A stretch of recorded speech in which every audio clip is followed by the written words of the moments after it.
আসসালামু আলাইকুম।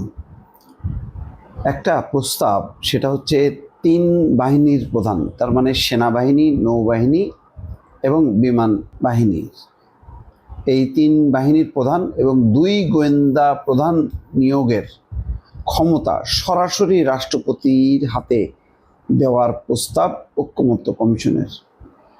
এটা খুবই স্পর্শকাতর। এই তিনটা বাহিনী প্লাস হচ্ছে দুই গোয়েন্দা প্রধান, সম্ভবত ডিজিএফআই, এনএসআই। এটা রাষ্ট্রপতির নিয়োগের যদি ক্ষমতা সরাসরি থাকে, সেই ক্ষেত্রে প্রধানমন্ত্রীর অবস্থানটা কি দাঁড়াবে? একটা দ্বৈত শাসন বা একটা দ্বান্দ্বিক অবস্থা তৈরি হবে কিনা? এটা ঠিক যে রাষ্ট্রপতি বর্তমানে শুধুমাত্র ওই কবর জিয়ারত করা আর ওই রাষ্ট্রদূতদের পরিচয়পত্র গ্রহণ করা ছাড়া খুব একটা ক্ষমতা নেই।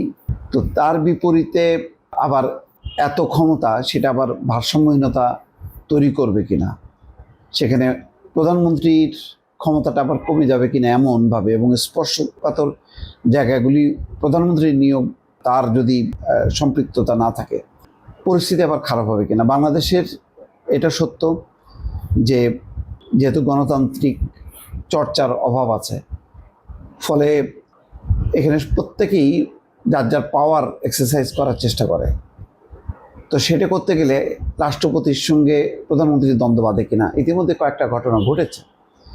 সেই কারণে বলছি যে এটার অন্য কোনো মাঝামাঝি কোনো পথ রাখা যায় কিনা, এটা চিন্তা করার দরকার। তিন সশস্ত্র বাহিনীর প্রধান, প্রতিরক্ষা গোয়েন্দা মহাপরিদপ্তর এবং জাতীয় নিরাপত্তা গোয়েন্দার মহাপরিচালক নিয়োগের ক্ষমতা সরাসরি রাষ্ট্রপতির হাতে দেওয়ার প্রস্তাব দিয়েছে জাতীয় ঐকমত্য কমিশন। এই প্রস্তাবের উপর বৃহস্পতিবার বিকেলে রাজনৈতিক দলগুলোর সঙ্গে ঐকমত্য কমিশনের আলোচনা শুরু হয়েছে।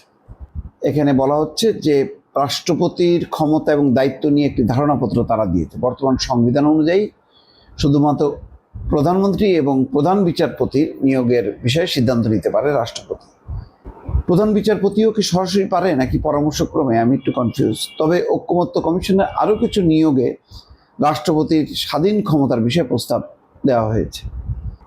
তিন বাহিনীর প্রধান এবং দুই গোয়েন্দা সংস্থার প্রধান নিয়োগের ক্ষমতার বিষয়টি পাশাপাশি আরও 9টি নিয়োগের ক্ষমতা সরাসরি রাষ্ট্রপতির হাতে দেওয়ার প্রস্তাব করা হয়েছে, যেমন অ্যাটর্নি জেনারেল, জাতীয় মানবাধিকার কমিশনের চেয়ারম্যান ও সদস্য, তথ্য কমিশনের চেয়ারম্যান, বাংলাদেশ প্রেস কাউন্সিলের চেয়ারম্যান, আইন কমিশনের চেয়ারম্যান, বাংলাদেশ ব্যাংকের গভর্নর, বিশ্ববিদ্যালয় মঞ্জুরি কমিশনের চেয়ারম্যান, এনার্জি রেগুলেটরি কমিশনের চেয়ারম্যান এবং বাংলাদেশ টেলিকমিউনিকেশনস রেগুলেটরি কমিশনের বিটিআরসির চেয়ারম্যান এবং সদস্য।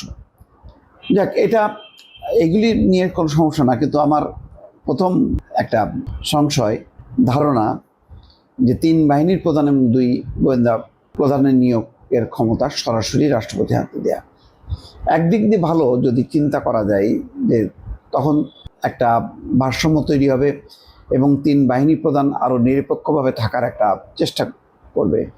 আর প্রধানমন্ত্রী যেহেতু দলীয় প্রধান, ফলে তার একটা দলীয় দৃষ্টিভঙ্গি থাকতে পারে। তবে যিনি প্রধানমন্ত্রী হন, তিনি তো আসলে তখন সরকারের প্রধান হন।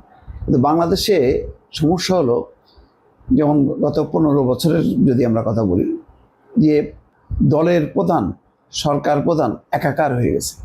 অর্থাৎ সব কিছুই দলীয় দৃষ্টিকোণ থেকে দেখা হতো, যার ফলে ওই দল, প্রশাসন, সরকার আর আলাদা আলাদা কোনো সত্তা ছিল না। সেদিক বিবেচনায় এরকম একটা প্রস্তাব, তবে এটা নিঃসন্দেহে রাজনৈতিক স্পর্শকাতর।